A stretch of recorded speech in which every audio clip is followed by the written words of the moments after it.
বিসমিল্লাহির রহমানির রহিম। আসসালামু আলাইকুম ওয়া রাহমাতুল্লাহি ওয়া বারাকাতুহু। তো পরীটা যে কোত্থেকে আসলো সেই কথাটা আজকে আমি বলতেছি। আমার জীবনে আমার স্ত্রী যে মানব না, জিনপুরি বা হাফসি বা ইয়াজুজ মাজুজ, এটা কোত্থেকে আসলো সেটা আমি বলতেছি এখন। 1988 সনে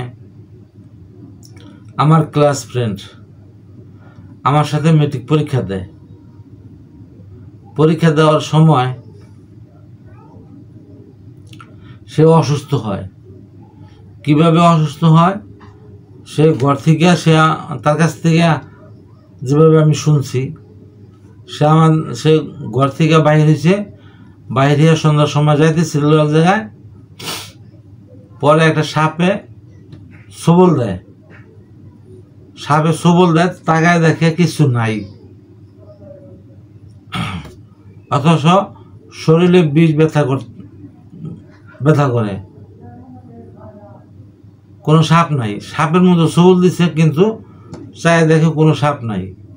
এই তার শরীরের ভিতরে যন্ত্রণা শুরু হয়ে গেল, কিন্তু সে মরেও না। পরে এই অসুস্থ অবস্থায় ও তার বেশি সমস্যা হইতো, তার বুকের ভিতরে যন্ত্রণা হইতো, বুক ব্যথা করত। পরে এই অসুস্থ অবস্থায় সে আমাদের সাথে মেট্রিক পরীক্ষা দেয়। মেট্রিক পরীক্ষা দেওয়ার পরে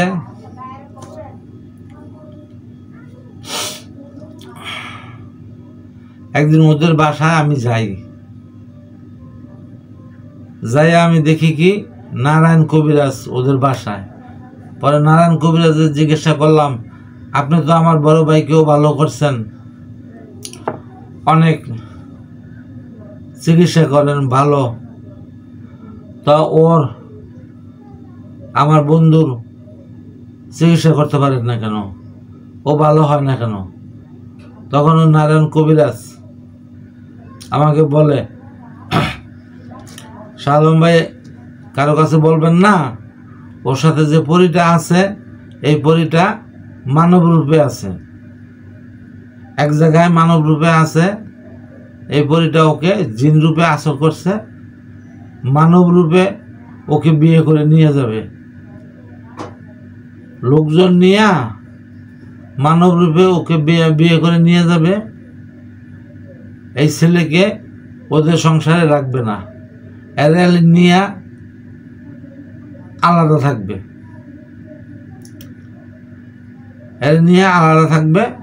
এর বাপ মার সংসারে এই মেয়ে এই বউ থাকবে না, এই ছেলেকে নিয়ে চলে যাবে তাদের সংসারে, মানে সে আলাদা থাকবে। ওই যে আমাকে যেমন আলাদা থাকার জন্য পারাপারি করছে। তা আমি বললাম যে এটা কেমন কথা, জিনপুরি আবার মানব রূপে থাকে কেমনে? হয় এরকম বহুত আছে।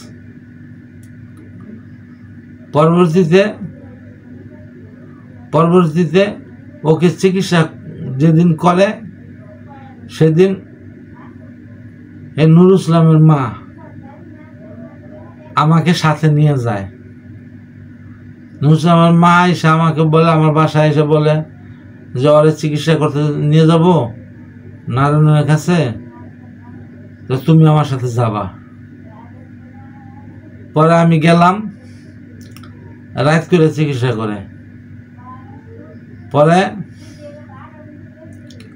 কবিরাজের জিন ওই হাজির হইল। জিন হাজির হয়ে বলছে যে ওকে সাপ রূপে সবল মারছে,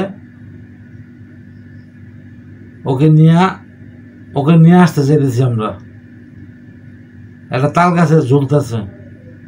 পরে চলে গেল অন্ধকারে।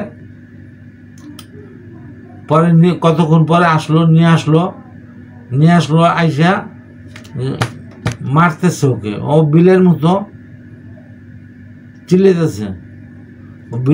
চিল্লাইতেছে। পরে বলছে যে তুই যেমনে ওর শরীরে বিষ দিছ, সেভাবে বিষ উঠায় নে। পরে বললো নাকি ও সাপ রূপ ধারণ করছে অন্ধকারেই, সাপ রূপ ধারণ করে শো শো শব্দ শুরু করছে, আর বাতাস আমার শরীরে, নুরুল ইসলামের শরীরে লাগতেছিল, প্রচণ্ড বাতাস লাগতেছিল।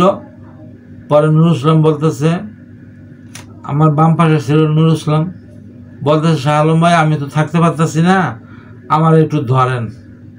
তা আমি আবার ওকে ধরলাম, ধরার পরে ওই যে শো শো শব্দ করে বাতাস আসতেছে, আমার শরীরেও লাগছে, ওর শরীরেও লাগছে। তাই ঘটনাটা করছে নাকি চালাকি করে ওই আমার নুরুল ইসলামের পরীটা তখন হাজির হয়ে বলছিল যে আমার নাম শান্তাপুরী, আমার নাম শান্তাপুরী। ওই আমার উপরে চড়াই দিছে। এভাবে ওই পরীটা আমার দেহে, আমার শরীরে আসছে। পরে চিকিৎসা শেষে যখন বাহির হয়ে আসি, তখন নারায়ণ কবিরাজ আর নুরুল ইসলামের মা কানে কানে জানি কি কথা বলে ফিসফিসাইয়া। তখন আমার সন্দেহ হয়েছিল যে এই পরীটা মনে হয় আমার উপরে চড়াই দিছে, আমার উপরে চড়াই দিছে। তো যে সন্দেহ করছি সেইটাই হয়েছে। পরে